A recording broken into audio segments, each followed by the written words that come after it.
Est-ce que le mariage chrétien ne redevient pas quelque chose d'extrêmement nouveau aujourd'hui, dans la mesure où il se différencie justement de cette contractualisation qu'on pourrait voir dans l'alliance d'un homme et d'une femme aujourd'hui à travers un pacte ou un mariage civil? En tout cas, c'est la thèse de Gérard Leclerc dans son livre L'amour en morceaux, où il dit à quel point déjà le mariage chrétien par la liberté des consentements est radicalement nouveau, libérateur, moderne et récent. Et que même dans le christianisme, c'est assez récent que cette absolue liberté soit consacrée. Et c'est presque le mariage au risque de la liberté. Et il y a quelque chose d'assez récent finalement dans cela, dans la mesure, alors je ne pourrais pas forcément détailler sa thèse, mais il part de l'Antiquité et des différents rôles de l'épouse, de l'amante et de l'initiatrice, etc., qui étaient éclatés. Et donc dans l'épouse est récapitulée toute cette dimension féminine sans qu'elle soit éclatée. Et c'est ça qui est magnifique. Je pense aussi, moi, une chose, en tout cas, si on parle du sacrement de mariage chrétien, sa dimension sexuelle, publique, je trouve, est magnifique.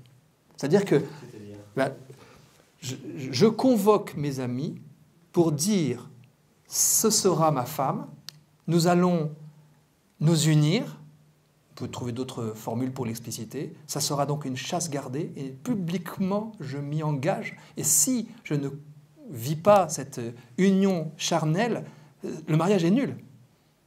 Et si je n'accueille pas non plus la possibilité qui peut être donnée ou pas hein, d'accueillir des enfants, pareil, il y a une nullité. Il y a quelque chose d'étonnamment cohérent et où la relation sexuelle est comme la clé de voûte, est au fait même de cet engagement qui unit à la fois le corps, le cœur et l'esprit, qui est spirituel. C'est magnifique, et c'est mettre vraiment la sexualité au cœur de la société comme la source de l'organisation sociale. Tout à fait différent, par exemple, de la tribune de Marcella Yacoub dans Libération d'hier ou d'avant-hier, où je ne sais pas si vous l'avez lu, mais c'est stupéfiant, allez la voir, où elle dit « il faut arrêter tout ça. Ne traitons pas la sexualité des jeunes et des vieux de la même manière. Les jeunes ont besoin de beaucoup de partenaires, sinon ils ne survivent pas. La fidélité est impossible dans la jeunesse. Et donc, il faut qu'ils aient plein de partenaires, le plus possible, librement. Et c'est ça qu'il faut faire comme éducation sexuelle des jeunes. Et ce n'est qu'à partir de 40 ans que les gens pourront se marier et avoir des enfants. » Dit-elle, chercheuse au CNRS. C'est ce qu'elle dit. Et c'est ce qu'elle dit. Et allez voir la tribune, c'est assez surprenant. Elle dit beaucoup d'autres choses un peu bizarres, mais voilà quelle réponse cohérente, au contraire, et moderne, et qui unit l'aspiration, parce qu'elle se désole de l'aspiration des jeunes à la fidélité. Elle se désole du côté fleur bleue d'une jeunesse qui, malgré toutes les peines qu'on a à le vivre, souhaite un grand amour fidèle. C'est quand même un désir du cœur pur, qui est difficile bien sûr à vivre pour chacun et pour beaucoup, mais c'est quand même le désir profond des cœurs. La grandeur de l'amour chrétien tient à son caractère impossible. C'est impossible d'aimer.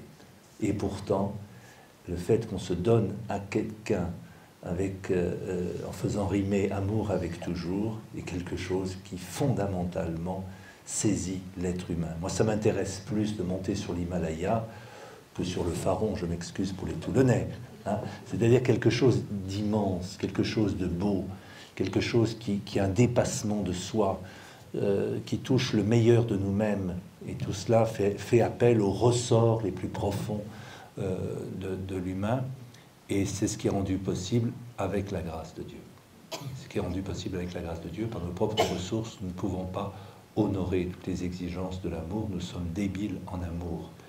Et donc le fait que aujourd'hui la foi chrétienne tienne à la ritualité et atteste de la beauté, de la grandeur de l'amour, notamment à travers le témoignage de ceux qui sont restés fidèles et qui tiennent à cette fidélité à travers leurs propres limites, est quelque chose qui tire vers le haut notre société et qui est un signe d'espérance et quelque chose de magnifiquement prophétique.